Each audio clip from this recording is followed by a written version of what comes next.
یاسر ابو شباب کی موت ایک سیاہ باب کے خاتمے کی علامت ہے۔ ایسا باب جو ہمارے قبیلے کی تاریخ اور اقدار کی عکاسی نہیں کرتا۔ قبیلہ ترابین فلسطینی مزاحمت کی تمام تنظیموں کے ساتھ کھڑا ہے اور وہ اس بات کو مسترد کرتا ہے کہ ہمارے قبیلے کے نام یا افراد کو اسرائیل کے مفاد کے لیے کام کرنے والی ملیشیائیں بنانے کے لیے استعمال کیا جائے۔ یہ بیان غزہ کے قبیلے ترابین نے 4 دسمبر کو اپنے رکن یاسر ابو شباب کی ہلاکت کے فوری بعد جاری کیا۔ اس واقعے سے متعلق منظر عام پر متضاد اطلاعات سامنے آئیں کہ ابو شباب کی ہلاکت کیسے یا کس کے ہاتھوں ہوئی۔ بعض رپورٹس کے مطابق اسے حماس کے افراد نے ہلاک کیا، جبکہ دیگر اطلاعات کے مطابق اسے اس ہی کے قبیلے کے افراد نے قتل کر دیا۔ اطلاعات کے مطابق حملے میں زخمی ہونے کے بعد اسے ایک اسرائیلی ہسپتال میں منتقل کیا گیا، جہاں وہ زخموں کی تاب نہ لاتے ہوئے ہلاک ہو گیا۔ اسرائیل نے ابو شباب کی ہلاکت کو قبائلی تنازع قرار دیا، نہ کہ اسرائیل کی سہولت کاری کا انجام۔ یہی موقف پاپولر فورسز ملیشیا نے بھی اپنایا، جس کی قیادت خود ابو شباب کر رہا تھا۔ تاہم اس کے اپنے قبیلے نے اسے ہمیشہ ہی اسرائیل کا ایجنٹ یا پراکسی سمجھا تھا اور اب اس کی ہلاکت کو خوش آئند قرار دیا ہے۔ اسرائیل کی غزہ پر جاری جارحیت اور نسل کشی کے دوران غزہ اور رفح میں ابو شباب کا نام اسرائیل کی مدد کرنے اور اسرائیلی سہولت کاری کی بڑی علامت بن چکا تھا۔ اطلاعات کے مطابق ابو شباب غزہ میں اسرائیلی فوج کو محفوظ راستے فراہم کرنے، حماس کی قید میں موجود اسرائیلی قیدیوں کو تلاش کرنے، فلسطینی مزاحمت کاروں کی جاسوسی اور قتل کرنے اور سب سے بڑھ کر غزہ میں آنے والے امدادی ٹرکوں کی لوٹ مار میں بھی ملوث تھا۔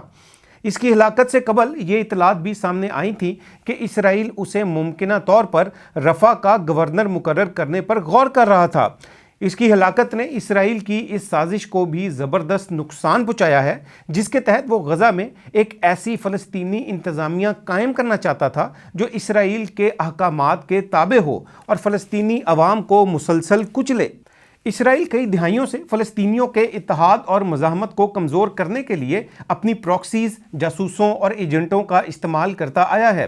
1980 کی دہائی کے اوائل میں بھی اسرائیل نے مغربی کنارے میں نام نہاد ولیج لیگز تشکیل دیں، جن کی قیادت اصل میں اسرائیلی سہولت کار افراد کو سونپی گئی، اور ان ولیج لیگز کا اصل مقصد اسرائیل کے مفادات کا تحفظ کرنے کے علاوہ مزاحمتی گروپس کو کمزور کرنا اور علاقے میں ان کے اثر کو ختم کرنا تھا۔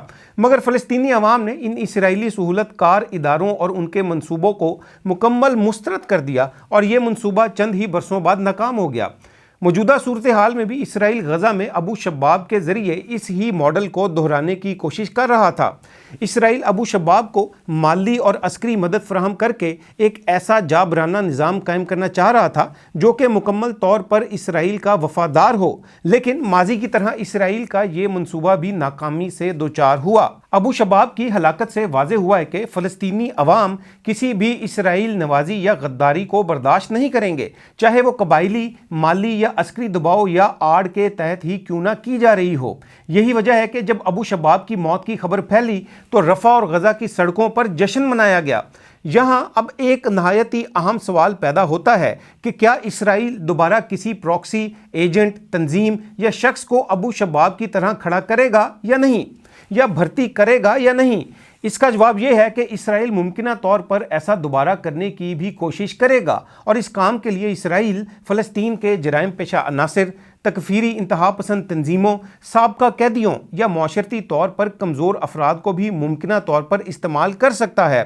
اس کے علاوہ اسرائیل کے شہر حیفا کے علاقے کبابیر اور دیگر ملکہ علاقوں میں موجود ان مذہبی گروہوں کے افراد کا بھی استعمال کیا جا سکتا ہے جو کہ اسرائیل میں رہتے ہوئے پہلے بھی فلسطینیوں اور مسلمانوں کے خلاف کام کر رہے ہیں۔ آنے والے دنوں میں اسرائیل شاید دوبارہ ایسے ایجنٹس یا پراکسیز تلاش کرے، مگر فلسطینیوں کا ایمانی جذبہ، اتحاد اور مزاحمتی گروہ کی استقامت اسرائیل کے ہر سازشی منصوبے کو ناکام بنانے کی صلاحیت رکھتے ہیں۔ ابو شباب کی ہلاکت اسرائیل اور صہیونی سہولت کاروں کے لیے ایک واضح پیغام ہے کہ کوئی بھی غدار نہ تو اپنی سازشوں میں کبھی کامیاب ہو سکتا ہے اور نہ ہی فلسطینیوں کے بلند حوصلوں اور استقامت کو توڑ سکتا ہے۔